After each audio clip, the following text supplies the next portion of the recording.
This is my 2022 Mitsubishi Triton VRX, and today we're going to be servicing her. But first, let's have a look around.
Welcome back, ladies and gentlemen.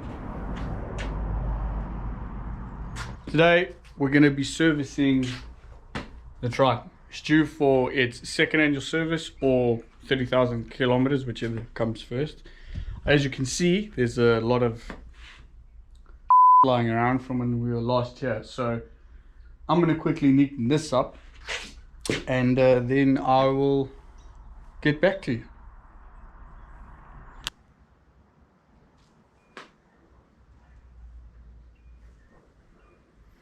Space. All right, let's set the GoPro up and pull the bad boy in. Oh, look at that drizzle.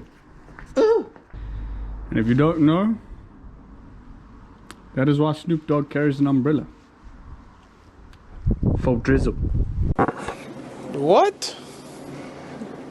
Bro, what are you talking about, man? Anyway.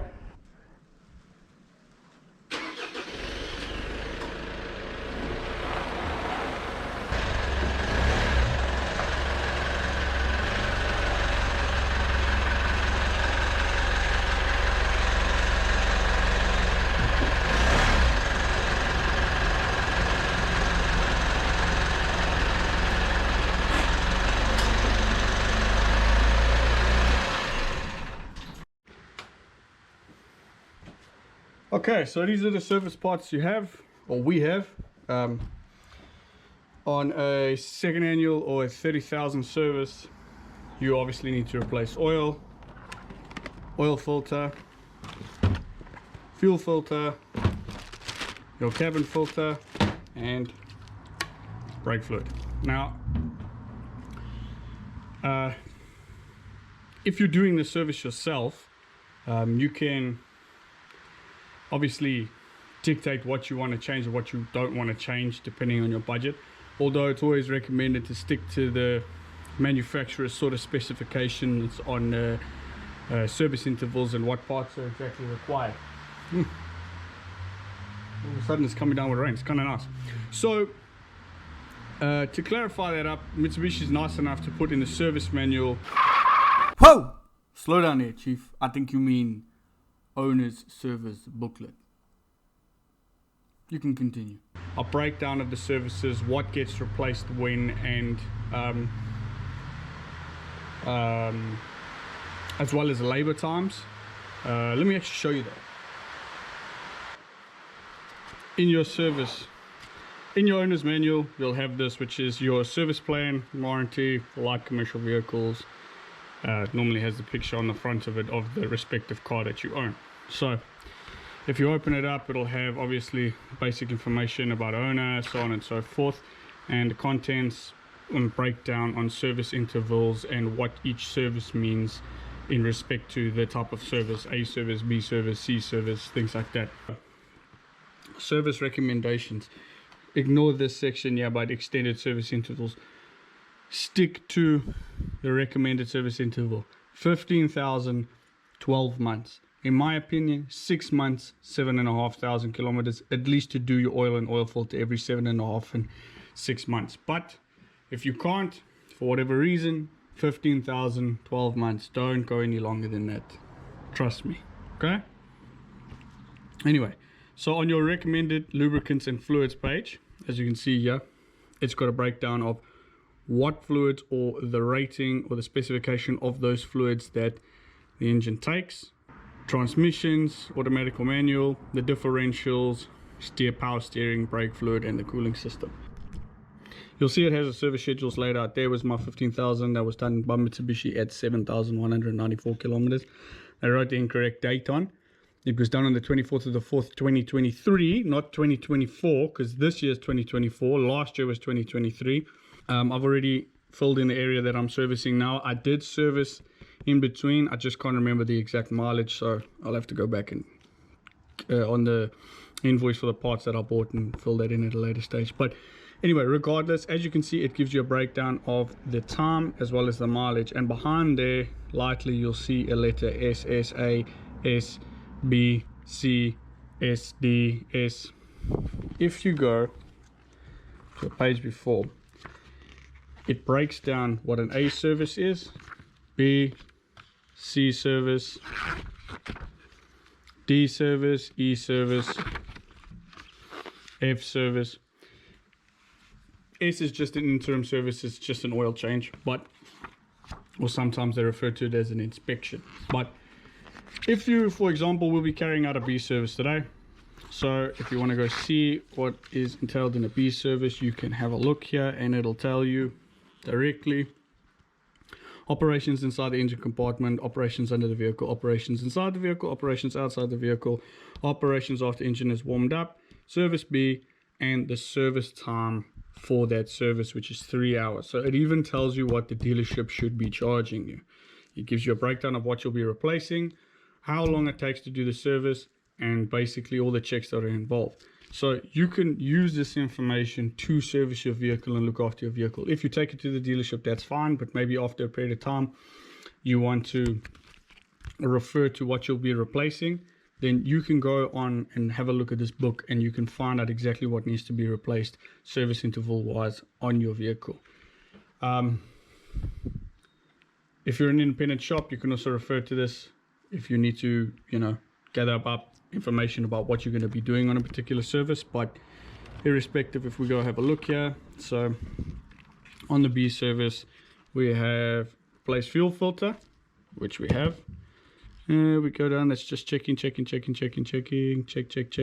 Replace air purifier filter, we have that. Check tire, replace wiper blades, I'm not doing that, the wipers are still fine. And replace engine oil filter over there and over there, and I'm pretty sure there's brake fluid here. Oh well, it doesn't have brake fluid on a B service, but we're going to do it anyway. We're going to replace the brake fluid anyway. We're going to bleed the brakes just as part of the service. But you'll see here all the parts, Mitsubishi original genuine parts. I know there's a lot of people out there who'll be saying, well, you don't have to get Mitsubishi DPF oil, you can get Castrol or Mobil 1 or Liqui-Moly, and it's just as good. There's nothing better about this diesel oil or this engine oil just because it has a manufacturer spec on it, or manufacturer's emblem on it. And you're right, that's true. But in terms of price, I can actually get this for cheaper than I can some of those engine oils. And this sucker takes a lot of engine oil. Over 8 liters, about 8.2, 8.4 to be exact. So buying 10 liters of engine oil is not exactly the cheapest thing, especially this grade of oil. Now, once again, I'll get into that in a bit, but I mean, I've got a mate who works at Mitsubishi, so he gets me all of these at a lot better price than I would getting generic parts, actually, or aftermarket parts, and even Castrol or Mobil 1 or Liqui-Moly oil. This oil is really good oil, and you know what? Get it straight from the dealer. I actually save money, so this is the way to go. With regards to the oil, if you don't want to get this oil, and maybe you can get oil that's cheaper, just make sure it's a good quality oil. Don't be throwing cooking oil in your, engine. They don't run on canola oil, son. You need to make sure if you have a diesel engine or a petrol engine that has a particulate filter. Now, when I say petrol engine that has a particulate filter, a lot of people are going to be like, you mean the catalytic converter? No, not the catalytic converter. That was nice.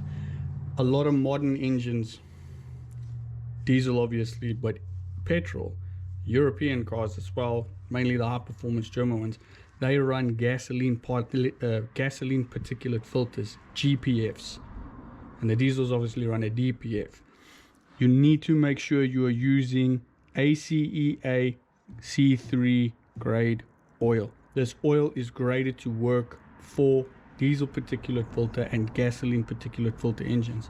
The reason being, you always have some engine oil burn up in the chambers. That goes in the exhaust. If it's not made to work with DPFs and GPFs, it's gonna block up, it's gonna f up your exhaust system, your particulate filter. It's gonna be expensive.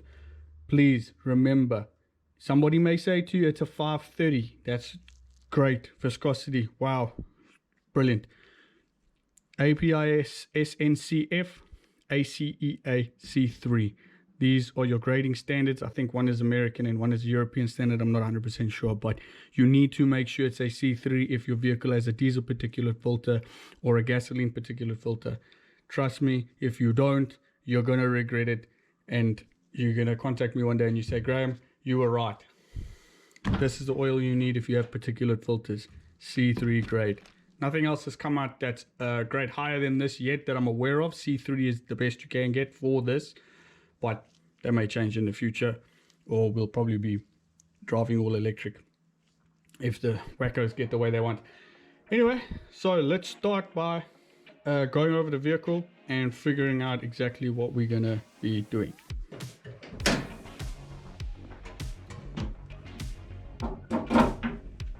The nice thing about the Triton is it's quite high up, stock, so I don't need to really jack the vehicle up to actually drain oil or anything. I can just slide underneath, remove the lower cover, drain the oil, replace the oil filter, and pretty much do the service. You're going to check your coolant to make sure your coolant is topped up. I don't know if you can see down there, but yep, she's on a full level, not abnormal for a brand new car. If you're not replacing brake fluid, you will check to make sure your brake fluid level is at the maximum point. If it's a bit low, it's one of two reasons. Either you have a very slow leak somewhere, which is unlikely, or if it's gone down slightly, that is also indicative of brake pad wear. As your pads wear down, that space inside of the caliper that is filled with fluid presses a piston which pushes your brake pad against the disc. As that brake pad wears, that piston will move out further, which will increase the volume of that cavity that fills up with brake fluid, hence why the brake fluid will drop slowly over time as your pads wear. So good idea is if you check your brake fluid is getting low, it's a good idea to check your brake pads, make sure that they're all good. Not much to do here specifically. I don't have a light. Now that is what I call making a plan. Anyway, back to the engine bay. Under here is the injectors, fuel rail, fuel lines, some coolant lines that run to the turbo. You've got a viscous fan and your auxiliary belt drive down here. That you're just basically going to check the condition of the belts, make sure they're not torn, cracked, deteriorating, old, decrepit, making a noise. Battery, if you have a battery tester, you'll test your battery to make sure it's okay. I don't have a battery tester, but this battery is fine. Power steering fluid level, again you can check on the outside along this line to make sure the power steering fluid is level. Washer fluid, you top up with washer with water and whatever cleaning solution you want to put in there. And your fuel filter sits here. So under here there is a release catch or a threaded section that you can see me moving with my finger there, that you rotate down, clip up, pull the fuel filter up, and you replace it in here. I'll show you how to all do these things. And there's your primer pump, which obviously pumps the fuel through when you're done. Underneath the drain plug, it's a bit dark under here, but anyway, that is your engine oil drain plug. Luckily it's facing straight down, so that makes draining the oil actually really simple. Your transmission pan is over here, but we won't be doing the transmission service today, so there's no necessity to be looking at that. Check your brakes through the wheels at an angle with a torch. You'll be able to see the thickness of the brake pad. You only really can see the outer brake pad, so there's not much you can tell about the inside brake pad. Best thing to do would be to remove the wheel or get a mirror if there is enough space between the rim and the caliper. And if need be, you can measure your discs with a disc vernier or micrometer to see if they're at their minimum thickness. Some manufacturers put the minimum thickness on the disc itself, so the mounting point of where the wheel mounts onto the disc or rotor, they'll have the minimum spec available, or minimum spec that it can be down there.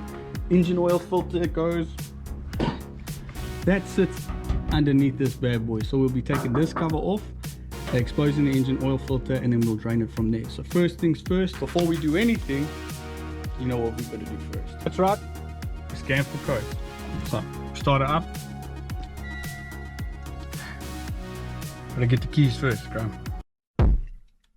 Stupid. Round 2.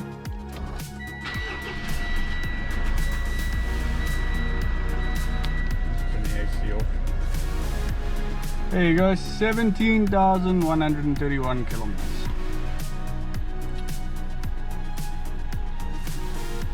Mitsubishi, Australian vehicles.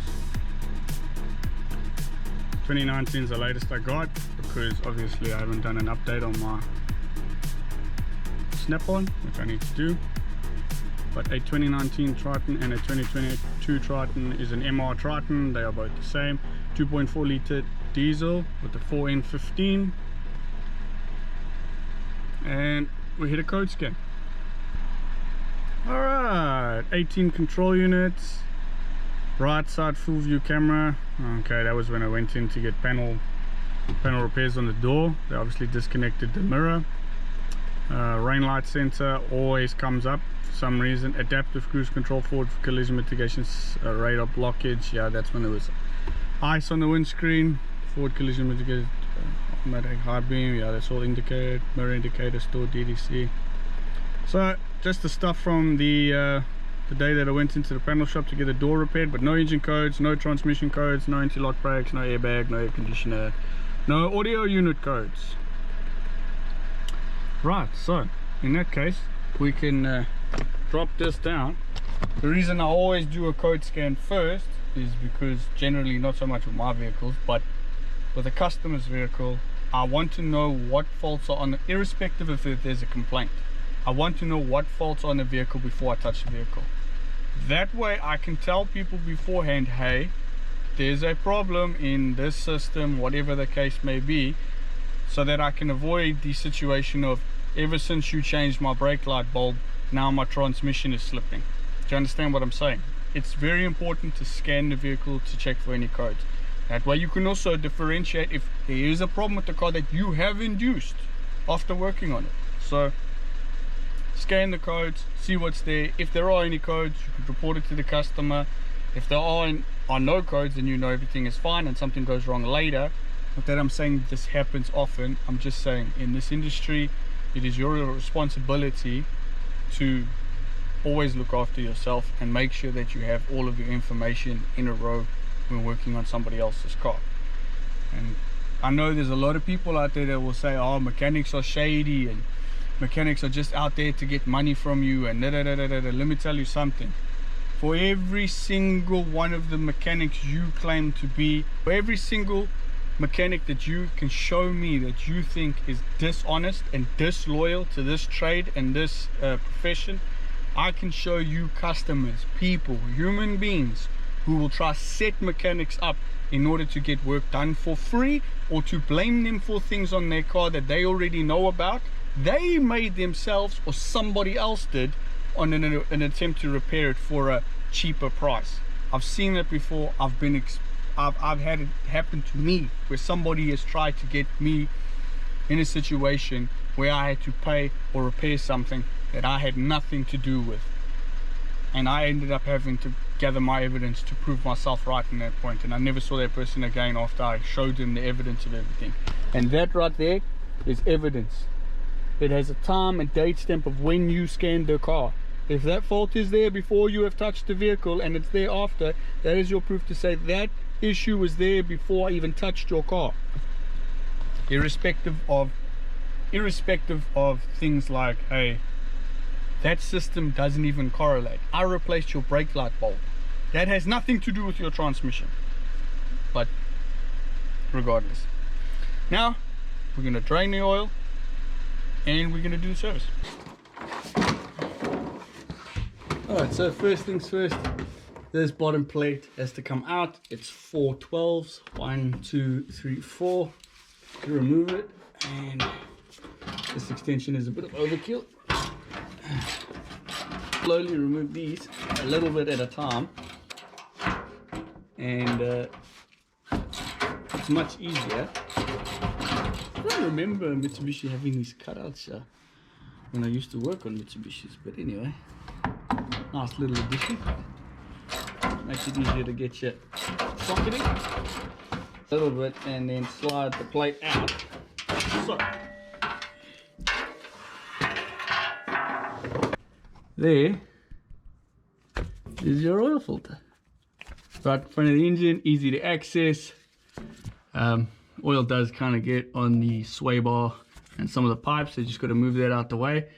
Only thing is, when you're pre-filling your oil filter to put it in, because of the angle that you're fitting the oil filter at, it can be a bit of a pain to get it in without spilling oil all over the place. But for the most part, it's actually one of the easier oil filters to do in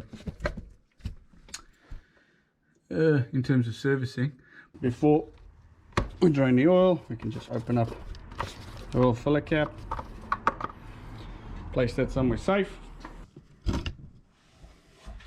As I say, the Triton is relatively high off the ground, so there's no immediate necessity.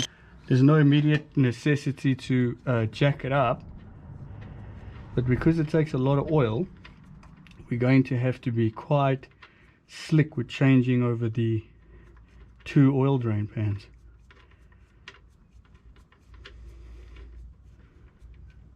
So we go by like so, put the oil, and we quickly go get the other oil drain bit. Rush.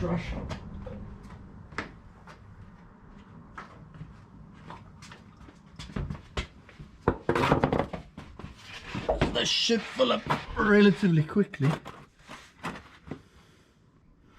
Oh, what do you know? One's enough. Huh. Would never have guessed that.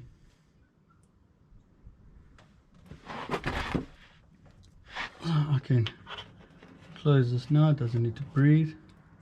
I love diesel engine oil because it's just black and everything is black, and there we go. So now we'll just leave that to drip and drip and drip and drip and drip as it goes, and then we'll come back, put the new drain plug in when it's done, and remove the filter.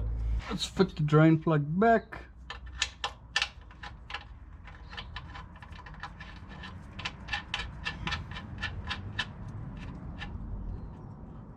And torque spec for this is 39 newton meters plus minus 5 newton meters, so 39 is good.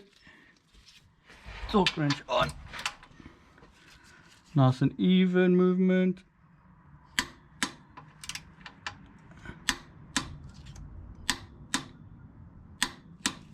It's left on my brake cleaner to just clean around the sump plug or drain plug, however you want to name it. Alright, let's do the oil filter. This you just need a 68 millimeter oil filter tool.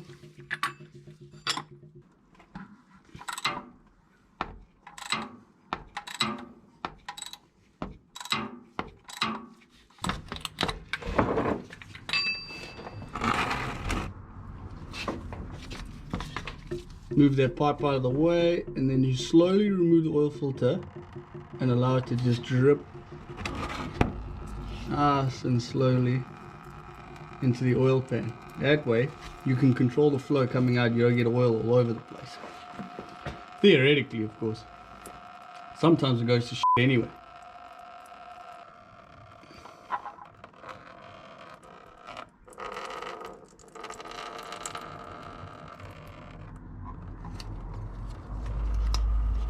And out it comes. Nice and easy. And we'll let that run out, and then we'll come back and fit the oil filter in the stuck. So now we just wipe the oil filter housing down nice and clean. Can carry on dropping like that, it's not a big deal. As we said before, genuine Mitsubishi oil filter. We're gonna prep this, take it out, make sure that there's no damage to the filter. Looks good. Now we're gonna fill it up and try get this in there without spilling a lot of oil, which is not always the easiest thing to do.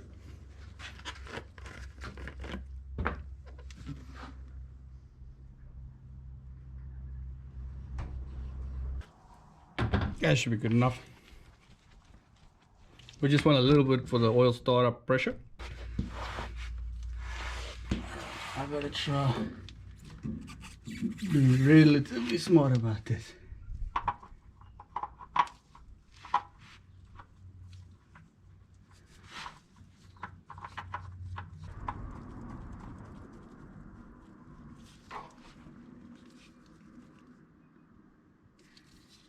On the oil filter, you can't see it from there, but on the oil filter it's written. It gives you basic instructions on how to install it, putting oil on the seal and so on and so forth, but it also tells you the torque spec, 12 to 16 Newton meters. So we're just going to turn this with our hand, get our torque wrench, because I mean this is over pedantic, just tightening with your hands is enough, but if you want to be over pedantic, you can do it too. This torque wrench doesn't go down that low, so we're just going to tighten it by hand.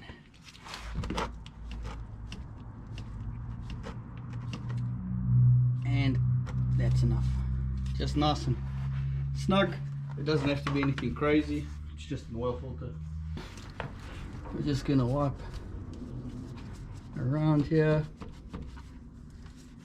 Make sure it's nice and clean. We don't want any oil residue collecting dust and shit. Then where we spilled oil on the sway bar, wipe it all up, and on the lower AC line, yeah, wipe it all up as well. Cool. I'm gonna release that. Protective plate, belly plate, bash plate. 6 of one, half a dozen of the other.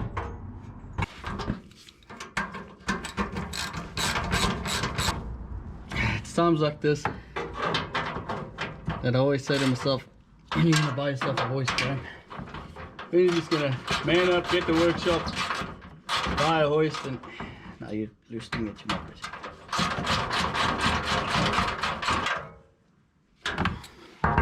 What I would recommend, if this is your first time servicing your own vehicle, or maybe you're not too familiar and you haven't done it too many times, leave this plate off, start the engine, make sure that there's no oil leaking out of the oil filter, just to make sure that your seating of the oil filter is correct.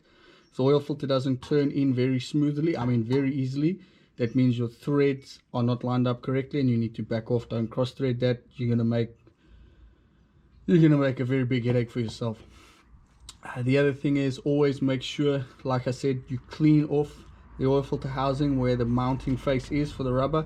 Sometimes on some aftermarket seals, aftermarket oil filters, the seal will stay behind, and I've seen plenty of guys, experienced technicians, get too used to not checking that surface and making sure it's clean and putting a filter on top of a seal that got stuck there and double sealing it. We call it double sealing, but it doesn't seal better. It pisses oil all over the place. All right, I've even seen cars leave the workshop not leaking and come back a few days later with a massive leak from the oil filter because of that, how you would say, inability to make sure that the seal is off. But anyway, let's move to the top and I can show you a bit more. Sweet. So now we can come here. What I actually want to do is I'm going to take this cover off, and I just want to show you the underneath of this engine cover, just to show you what it looks like, so on and so forth.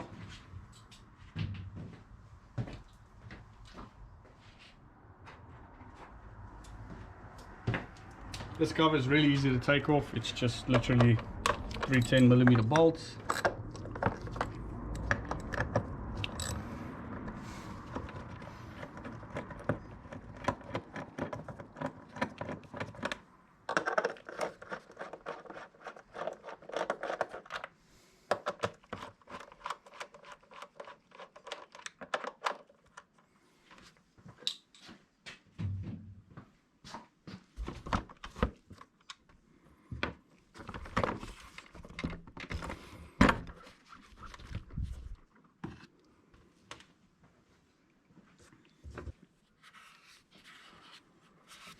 Okay, so that's basically underneath. As I said, this is where your fuel rail, fuel injector pipes sit, fuel injectors underneath this. This is noise insulation, obviously, to help with the noise of diesel injectors. They're quite noisy when they're operating. And yeah, on a Triton, when you get to 60,000 kilometers, you have to do valve clearance as well. So all of this must come out. All of these fuel lines, wiring harness, fuel injectors must all come out. And you need to remove the rocker cover or valve cover and set the clearance of the engine. Pretty easy job. It's actually not too difficult, just a bit of strip work really. And yeah, I mean, it's pretty straightforward. The injectors are a bit odd because they're not torqued down. They're sort of it's torqued by angle, so you have to torque it at a certain amount of angles. It's like 180 and 90 or something like that, but there's no actual torque spec. But what we'll start now by doing is we're going to fill up the engine oil, so that's done. Then we'll move on to the fuel filter over here. Finally, we'll probably clean out the air filter housing, make sure the air filter is clean, because you only replace that at 45,000 or 3 years. Replace the inside cabin filter, I'll show you where that is, and then we're pretty much done. And that's pretty much how you service your Mitsubishi Triton. But anyway, so first thing we do, dipstick, clean rag, has 2 holes, bottom hole minimum, top hole mark is maximum, and this X here is an indicator for oil dilution. So I'm pretty sure at this point, if the oil reaches this section, all right, or gets high enough to be here, it will put on your DPF warning light. I may be wrong on that, but I'm pretty sure it does do that. That's for what I can remember when I was working at a Mitsubishi dealership. Basically what happens in a nutshell is your diesel particulate filter, which sits there, is sort of like a thermos. It collects the soot content from the combustion chamber and stores it inside the diesel particulate filter. And when it gets to a certain loading capacity or a certain fill level, put it that way, it begins to burn off that soot inside of the chamber, call it, of the DPF. How it does that is the engine engages this process. The engine control unit will begin the process by increasing the injection amount into the combustion chamber, therefore heating up the exhaust gases and heating the exhaust up to a defined temperature. I can't remember what it is exactly, but it's very high, close to 1,000 degrees, and that starts the burn off. But once this process begins, it kind of needs to complete. If it doesn't complete, you can have a sort of cylinder wash, which means you have an excess amount of diesel fuel injected into the cylinders. It will pass through the rings down into the crankcase, and it will dilute the oil, causing the oil to increase in volume all the way up until the mark where your warning light will come on. The warning light can also come on, obviously, if the DPF has attempted too many regenerations without completing a regeneration. You can have the warning light come on as well. That's why very important, if you're buying a vehicle with a diesel particulate filter or a gasoline particulate filter for that matter, you need to make sure that you're taking it on regular long drives, highway driving specifically. So once this process begins, it can complete. A lot of cars will not tell you when this process is happening. Some manufacturers do, but most of the manufacturers don't. You don't know when it's happening. So you'll see a lot of vehicles come into the dealerships or private workshops where they have a reoccurring diesel particulate filter warning light coming on. And I've seen guys replace particulate filters, do all kinds of stuff, replace the pressure, differential pressure sensors, temperature sensors. And the problem is actually the usage of the vehicle. It's not being used in a correct way so that the system can complete its burn off process, if that makes sense. In a nutshell, yeah, that's pretty much it. It's a little bit more complicated than that, but for the gist of it, it's pretty much how the system works. Some vehicles will have a secondary catalytic reduction system, which is AdBlue, but that's more the Europeans. The Japanese, most of the Japanese cars don't have that yet, or the ones that I've worked on don't have that yet. But in a nutshell, that's pretty much it. So we're going to top up this engine oil, get it to just under the full mark.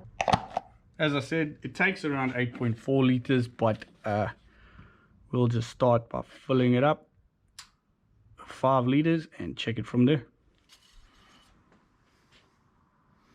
And as you can see, 5 liters, and there's nothing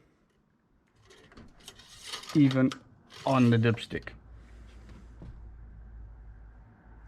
So when I said this sucker takes a lot of oil, I wasn't lying. So let's add a bit more and check again.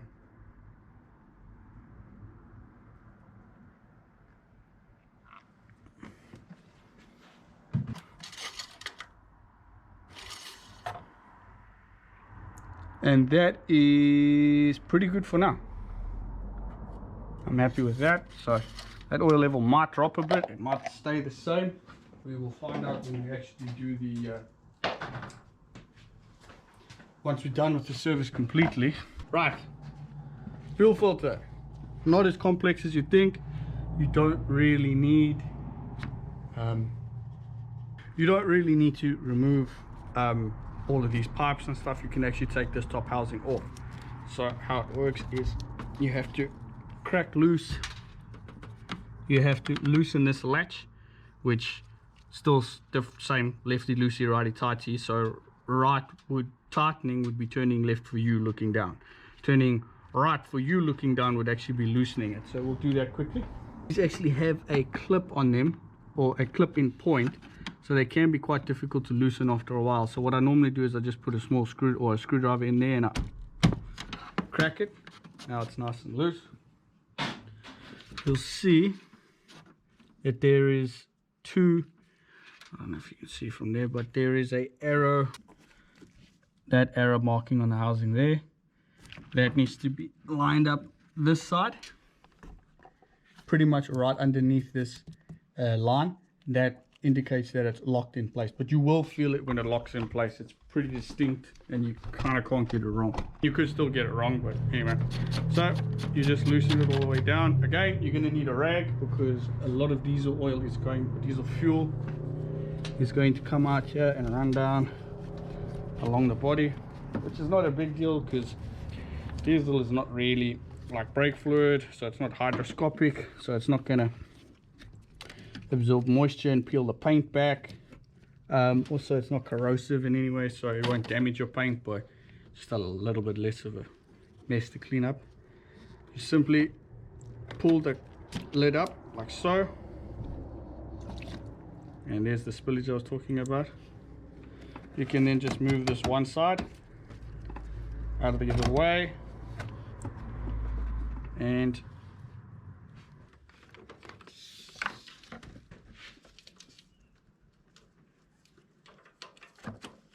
just make some space for us. And there you go, there's your diesel filter. As I remove it out, just tilt it at an angle so your diesel runs down into your container, your catchment container. As you can see, that's 17,000 kilometers. It shows you how dirty the diesel is. This is very important. You need to change this. Every single time it is recommended at your service interval, you need to change this item.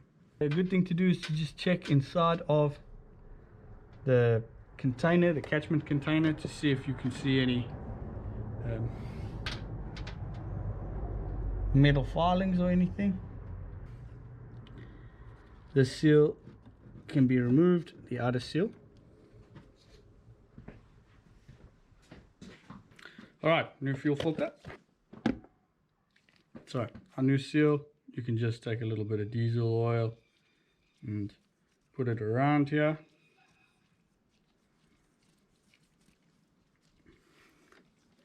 Seat the seal in its cavity. Make sure it's seated correctly, that way you won't pinch it when you refit the lock. Oil the fuel filter, once again, just a little bit of diesel oil around the seals, or diesel fuel around the seals. I don't know why I keep saying diesel oil, but anyway, a little bit of diesel fuel around the seals. And there's no particular orientation it can go in anyway. You just drop it in nice and slowly, like so.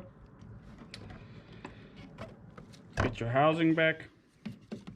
Now the housing, it's very important that the housing goes in the same way that it came out. It can only really go in one way. So you just put it on and then press it down like so. Locking mechanism should come up relatively easy. It may give you a little bit of resistance, obviously, as the filters and the seals are new, so when pushing them down it might give you some resistance. There we go. That is in. Now we can remove this rag. If it's your first time, I'd recommend leaving the rag there, because you might actually have pinched the seal, and when you start priming it, it's gonna go all over the place. Now, one thing that I do want to teach you, a little trick an old Scottish man taught me. Sam, if you ever see this, I miss working with you. Normally when you prime the pump after you've replaced it, the engine will crank a bit and it'll die and you'll have to prime it again. This is just because there's air in the system. So a good way to negate that is you turn the ignition on, and while the ignition is on, you prime it, and that allows you to bleed the air out of the system, and it will start and run without dying. Don't believe me? Watch this.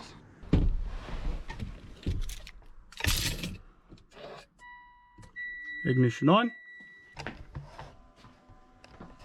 You can hear the ignition is on. Now I'm going to prime the pump. Now while priming it, it'll be very, very easy, and it'll slowly, as time goes by, start getting harder and harder and harder and harder until it's almost impossible to press it down. And that is pretty much that fuel system primed. Now we'll just jump back into the vehicle. As I said before, and foot on the brake.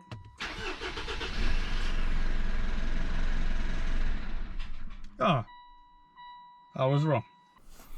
You know, I've used this technique almost every single time that I've done a fuel filter when servicing a Triton. And without fail, 100% of the time, it never, ever, ever lets me down. Yet the one time I want to record it and show people, this happens. You can't make this stuff up, man.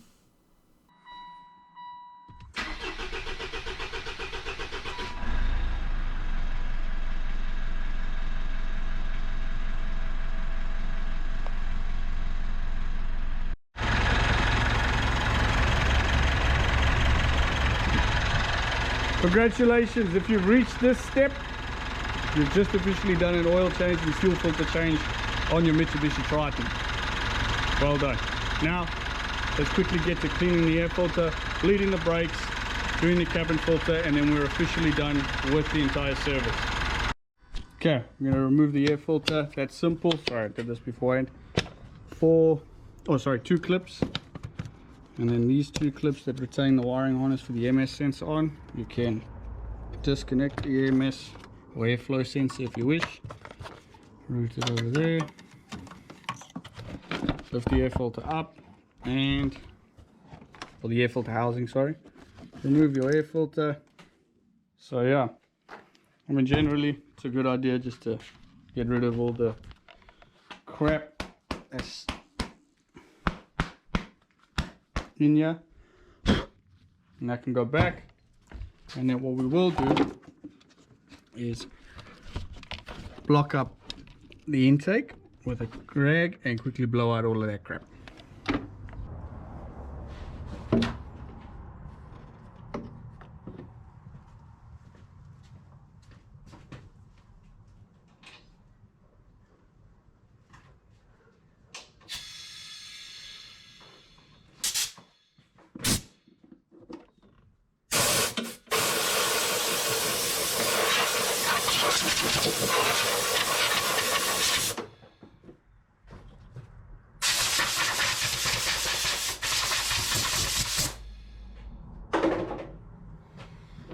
Put the air filter back.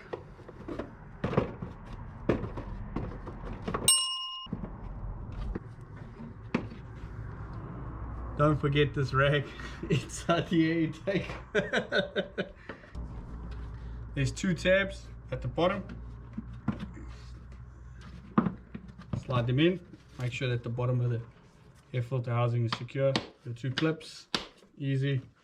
MS sensor or airflow meter. Harness clipped nicely in place. And you're done. Now we can bleed the brakes. With this process, usually you'd follow a workshop manual which would tell you to start at a specific area in the vehicle, bleed from there. I'm going to show you a way to do it that's a bit of a sneaky way to do it. A lot of people might disagree with me, but if you are not trying to remove air from the brake fluid system or from the braking system, the hydraulic system, it's not absolutely necessary for the pump hold. If you have a brake bleeder, which I have, that has a line like this, reason being, come here old boy, the reason for pumping and holding the brake fluid pedal down is if you release the pedal and that bleeder nipple is open, it can suck air back into the brake fluid system, which is true. Now, if you're removing air from the brake fluid, if you're removing air from the hydraulic system, I would definitely follow the workshop procedure on the bleeding sequence. If you don't know or you don't have the workshop procedure or sequence, a rule of thumb is you always start with the wheel furthest from the master cylinder and you work your way forward. So in this case, left rear, left front, right front. Okay, it's just a rule of thumb. It's not perfect, but generally if you do this and you don't have the procedure, you'll be okay. In our case, you can just open the brake fluid up, fill that bad boy up, connect your bleeding apparatus, and if you want, you can use the compressor or shop air, connect it to the back and air bleed it out if you really necessarily want to do that by using vacuum. Or in our case, you can just connect it up and pump about, I don't know, 20 times each wheel, close off, next wheel, pump 20 times each wheel. I'll show you what I mean. Alright, so the Triton, we'll start your left rear wheel, remove the bleeder nipple cover. It is an 8mm spanner. I'll get my bleeding apparatus in the meantime and we'll show you what to do. Put the container down, spanner on.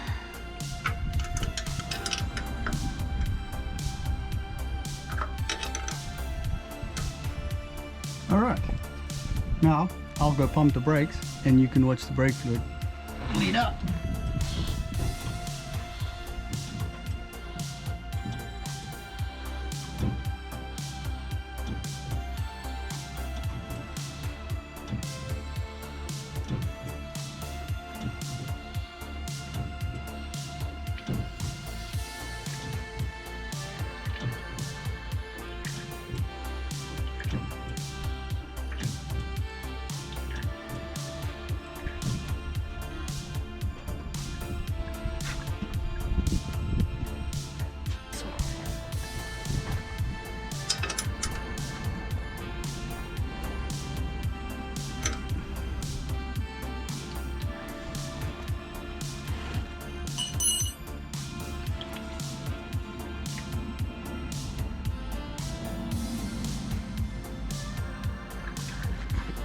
It is important to note that I am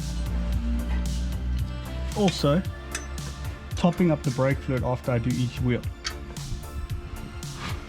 If you don't have a brake bleeding bottle like this, you can just get yourself some cheap vacuum line and use a container, milk container, any sort of container that is easier for you to use. But these are really not that expensive. You can pick them up for $40–50 and it really pays itself off in the end.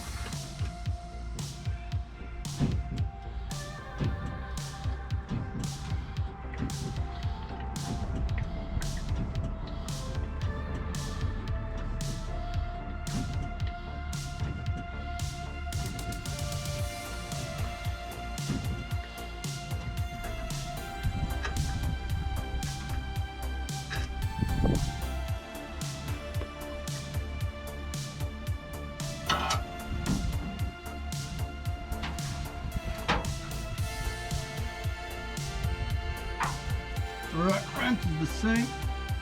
Basic concept. 8mm. These are a lot easier, but attach and just open the nipple up and resume pump.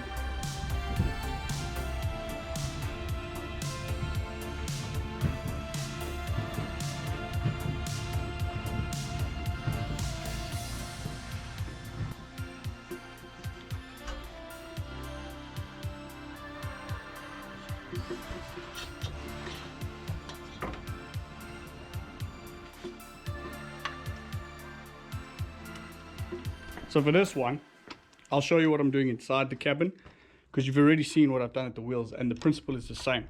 So now we'll move inside the cabin and I'll show you how I bleed the brakes, the pumping sequence for example. As you can see, just a quick one, brake fluid level is full, above the max mark, obviously for the bleeding. So we just go in the cabin, squeeze in, oh man, really lose some weight.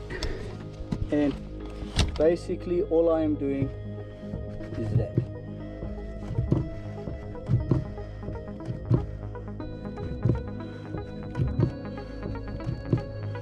Because the line is full of brake fluid, it's an extension of the caliper.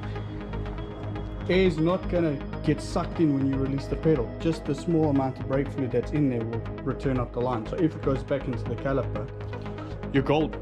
I've been doing this for years and I've never ever had a problem.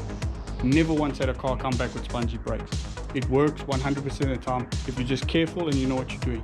But if you're bleeding the system for whatever other reason that has air removal required, you need to go back to the old school way, pump hold. Otherwise, if you use this process, you're just going to be mucking yourself around. Now, we'll just get the brake fluid level on its correct mark and we're good to go. And brake fluid level spot on. Now just to make sure, we hop in quickly. Oh, stop beeping. And the brake level is hard. Good. That means all the nipples are tight. No leaks. So golden. Next, cabin filter.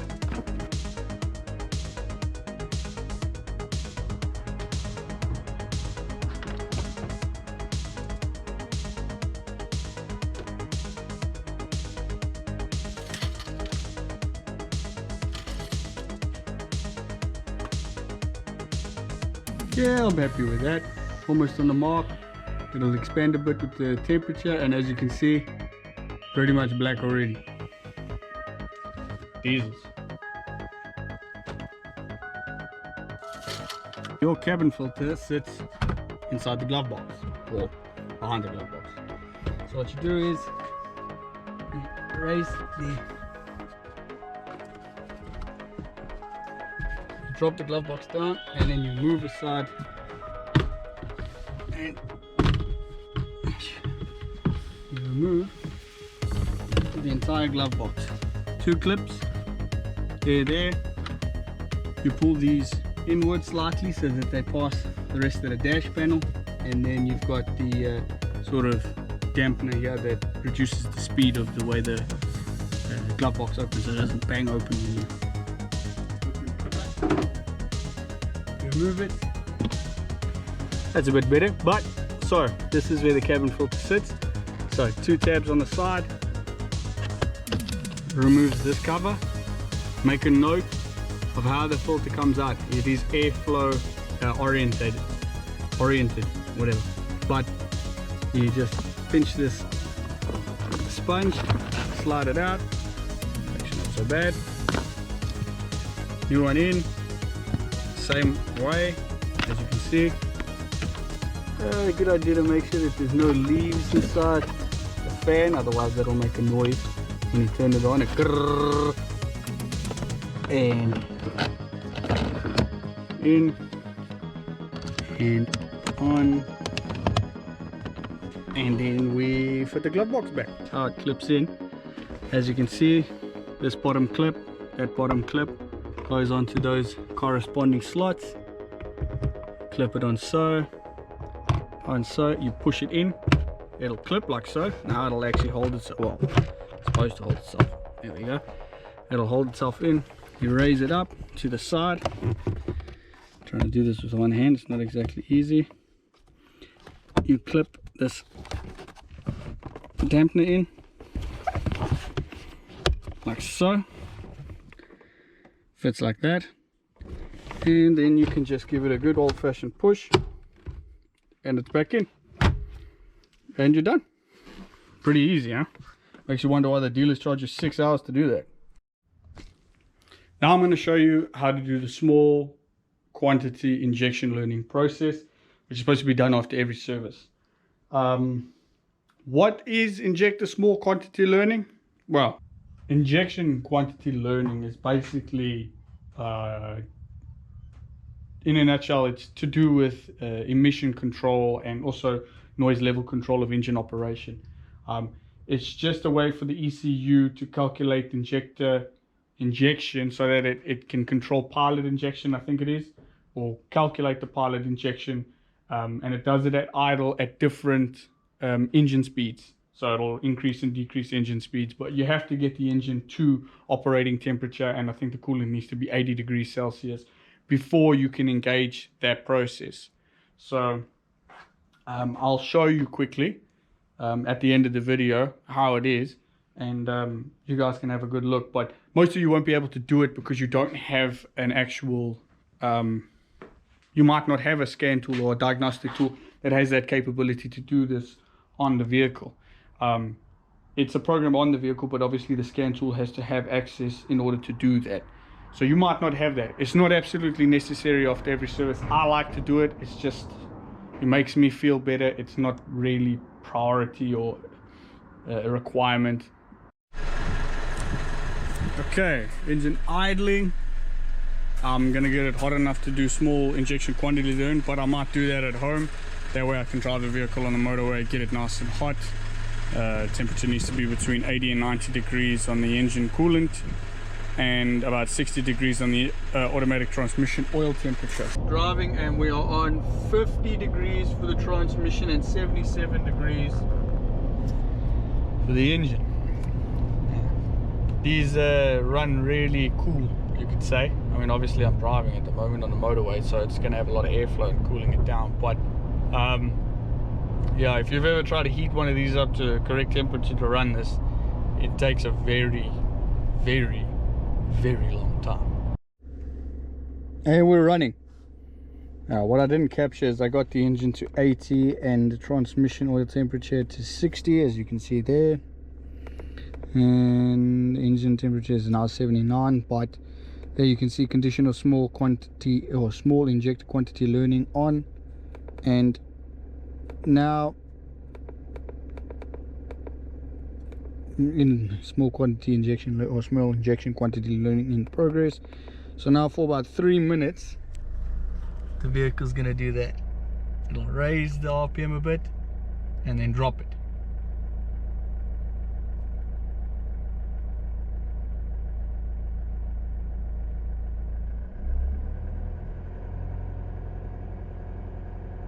All on its own. I'm not touching the accelerator. And then it'll drop it. Once it's done, it's a calculation. And it's going to do that over and over and over again until it's done for about 3 minutes. So there you go. Well, essentially what I wanted to say was, if you have gotten here, congratulations. You just did a 30,000 kilometer service on your Triton, or whatever service you were doing on your Triton, and you might have used this video as ref. But yeah, so this just goes to show you it's a pretty easy thing to do. It can be done by pretty much anybody. It's not overly complicated. Obviously depending on the service you're actually doing, what service you're doing, some services can be more complicated than others. For example, a 60,000, and or if you're doing diff oil changes and transmission oil changes, there can be variables. Other than that, yeah, it's pretty much done. So I hope you found this video helpful. If you are servicing your Triton, or you want to start doing some maintenance on it yourself, I'll try to keep up to date with different things to do on the vehicle that you can do yourself essentially. I'll try to keep them as basic as possible. Yeah, so if you're watching this video, like and subscribe. I hope you find it useful. I hope it can help you out in some way or form. If you have any questions, I'll be more than willing to answer them in the comments if anybody does comment. But other than that, guys, take care of yourselves. Remember, spread love, not hate. Look after each other, and yeah. See you for the next one. Peace. Let me see you try. I fucked up this Russell, yeah, we hustle, but the oh my.